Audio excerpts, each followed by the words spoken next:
Je pense que nous vivons au niveau de l'Assemblée, c'est un problème à l'intérieur d'un parti politique qui est le PDS.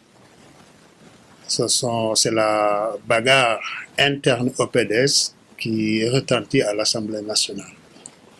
Mais je ne crois pas véritablement que ça pose un problème majeur au niveau de l'Assemblée. Ça, en aucun cas, ne peut empêcher l'Assemblée de fonctionner convenablement. Et si on interprète le règlement intérieur, les choses sont très claires. Parce qu'il est dit dans les articles que le renouvellement du bureau est fait aussitôt après l'élection du président de l'Assemblée, mais en aucun cas on a parlé de renouvellement des présidents de groupes parlementaires. Ce qui est dit, c'est la mise en place des groupes parlementaires lors du début de la législature, mais après il n'y a que des modifications. Il n'y a pas, dans le règlement intérieur que j'ai parcouru, quelque part où on a parlé de changement au niveau des groupes parlementaires. Donc les groupes parlementaires, une fois constitués, on ne peut que les modifier. Sauf s'il y a radiation, c'est-à-dire s'il y a démission du président, en ce moment il y a changement de président du groupe parlementaire. Sinon, il n'y a pas possibilité, à mon avis, de changer parce qu'on change le bureau. Il ne faut pas confondre le bureau de l'Assemblée nationale et les groupes parlementaires. Ce n'est pas la même chose. Une fois monté, le groupe parlementaire fonctionne tant que les députés qui composent ce groupe-là sont d'accord pour travailler ensemble. Maintenant, s'ils ne sont plus d'accord, s'ils évincent le président, c'est-à-dire s'ils procèdent à la radiation, en ce moment, à l'interne, ils vont choisir eux-mêmes le président et le vice-président avec les signatures qu'il faut et ils déposent ça au niveau du président de l'Assemblée nationale et puis tout est fait. Moi, je ne pense pas vraiment qu'il y ait problème au niveau de l'Assemblée concernant le cas Modidiane Fada, Madame Aïdambo. Vous ne pensez pas que certains députés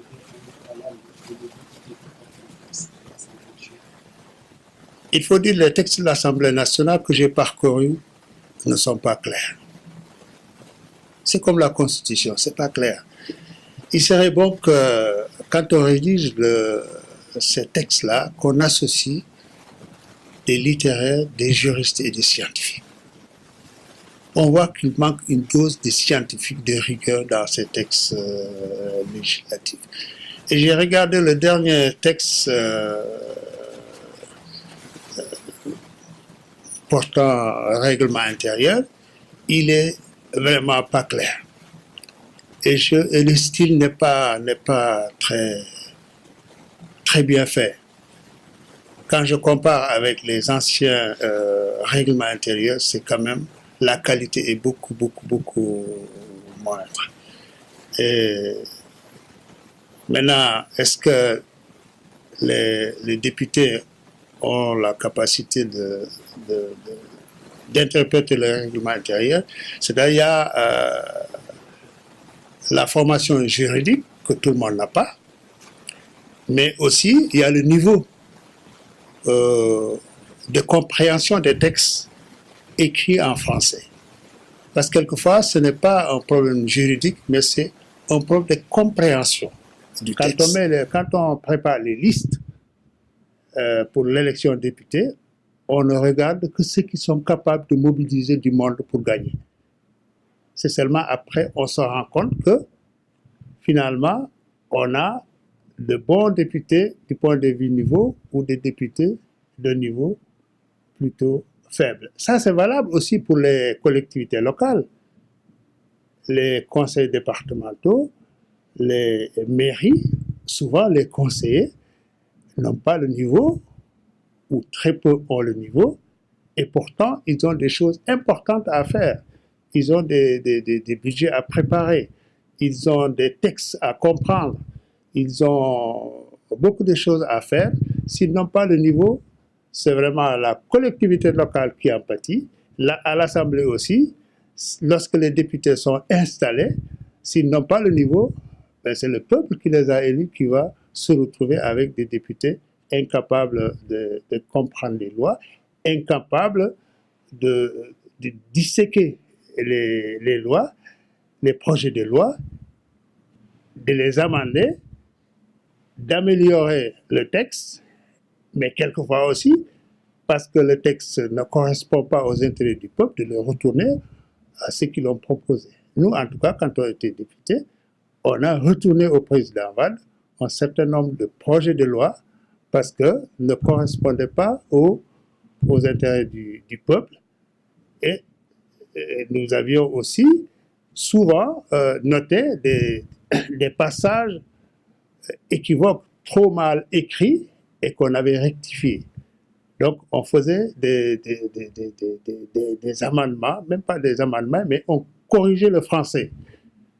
Je ne vais pas vous montrer des projets de loi que j'ai ici. J'avais demandé, quand j'étais député à ces ministres, de me laisser revoir ce texte pour corriger, parce qu'il y a des passages, il y a des tournures qui ne sont pas dignes de l'Assemblée nationale sénégalaise. Et en général, ça se faisait sans trop de discussion.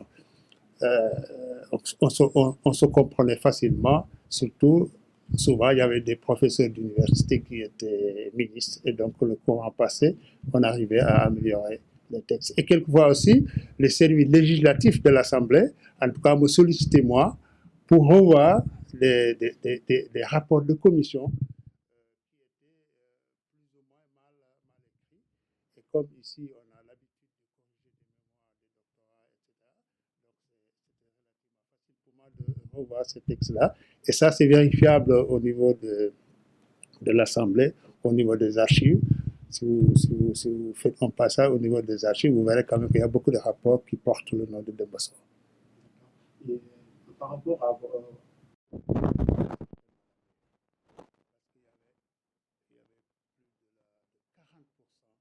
qui étaient des cas de bac plus 4 plus 5.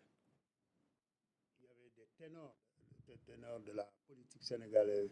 Il y avait Moustapha Niasse, il y avait Tanor Dieng, il y avait Khalifa Sall, il y avait Doudou Wade, il y avait Iba Der Thiam, je l'ai cité. Beaucoup de responsables politiques. Il y avait des professeurs d'université, plein. Donc, on avait un excellent, on avait d'excellents députés pour la 10e législature. C'est d'ailleurs pendant cette législature qu'il y avait les lois contestées, les lois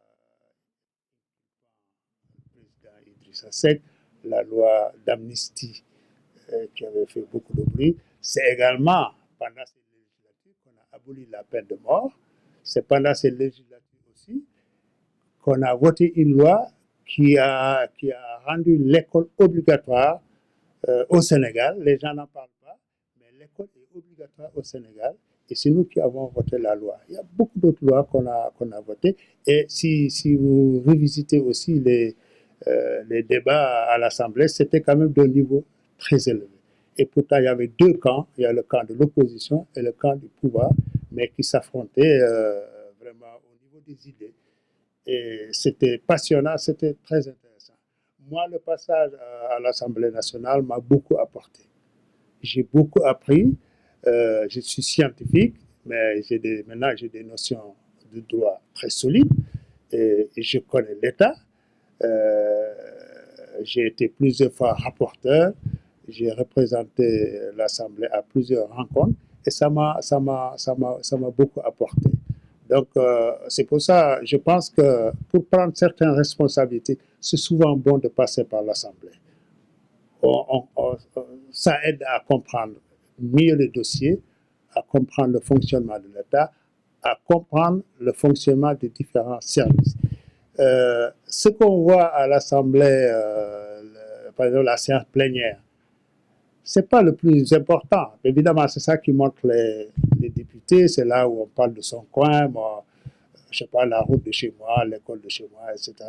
Bon, ça c'est plutôt politique, mais les séances de travail en commission, où il n'y a pas de caméra, il n'y a pas de radio, il n'y a pas de micro, c'est vraiment là où on se dit tout. C'est là où on tape sur le ministre, c'est là aussi où le ministre donne le maximum d'informations et c'est là qu'on arrondit et vraiment c'est là où on se met d'accord sur l'essentiel ou alors on se met en désaccord par rapport à un certain nombre de points. Mais le Sénégalais considère que le député il ne travaille pas. Ce n'est pas mon avis. Le député il travaille beaucoup. Mais ce n'est pas visible. Ce n'est pas visible, malheureusement. Mais à l'Assemblée nationale, ils abattent un travail remarquable, à mon avis. Maintenant, la législature de cette année, bon, je pense qu'ils ont moins de cadres que nous. Ils ont moins de responsables de haut niveau. Beaucoup de responsables politiques d'envergure ne sont pas à l'Assemblée nationale. Par conséquent, il y a très peu qui tirent vers le haut, mais beaucoup qui tirent vers le bas. Donc, globalement, ça va vers le bas. Mais c'est pas, à mon avis, c'est pas catastrophique, puisque les lois sont votées et l'institution fonctionne. Il faut dire aussi que l'Assemblée a bénéficié quand même d'avoir un président qui a quand même une certaine envergure. Moustapha Niasse n'est pas n'importe qui à la tête de l'Assemblée nationale. C'est quand même quelque chose qu'on peut considérer comme positif pour l'Assemblée nationale. Le mode de scrutin, pour moi, il n'est pas bon. Parce qu'il permet à des gens qui n'ont pas de base d'aller à l'Assemblée nationale. La liste proportionnelle, elle est injuste. Elle envoie à l'Assemblée nationale des gens qui sont cooptés tout simplement parce qu'ils sont amis ou parce qu'ils ont rendu service. Moi, je suis pour un scrutin totalement départemental où tout le monde compétit et celui qui a plus de monde gagne. L'inconvénient, on risque d'avoir une assemblée avec très peu d'opposition. Parce que tous ces partis qui ont un député, 2 députés, 3 députés, s'il n'y avait pas la liste nationale, ne seraient pas députés. Donc il faut, je ne sais pas comment doser tout ça, comment faire. On est habitué à ce scrutin-là, mais moi je le considère comme injuste. Parce que pour moi, il faut que tout le monde soit élu au niveau du département à 2 tours. Si on a la majorité, on passe. Si on n'a pas la majorité, on revient au second tour. Et en ce moment, on peut faire des alliances. On peut faire des alliances au niveau départemental. Si on répartissait les 150 députés au niveau des 45 départements, on allait avoir beaucoup de députés par département. Donc, avec le jeu des alliances, on aurait pu aller avoir également une assemblée avec beaucoup de sensibilité. Mais cette formule-là permet effectivement de mettre beaucoup de monde à l'assemblée, mais c'est souvent des gens qui n'ont pas de base. Et ça, politiquement, il faut avoir une base pour revendiquer quoi que ce soit. On ne peut pas, sans base, quand même, atteindre le sommet. C'est injuste. Pour moi, c'est injuste. Je considère que nous qui nous battons au niveau des départements, nous considérons que c'est au niveau des départements que les députés doivent être élus. Mais la liste nationale, étant donné que maintenant la démocratie est assez avancée, on devrait l'abandonner purement et simplement et utiliser tout simplement le scrutin départemental proportionnel. Au niveau du département, on peut avoir la proportionnalité. On peut avoir beaucoup de députés par département, et ces départements seraient beaucoup plus sensibles à la demande populaire, seraient beaucoup plus sensibles aux problèmes de la société, notamment de leur localité, même si le député il est élu pour toute la nation.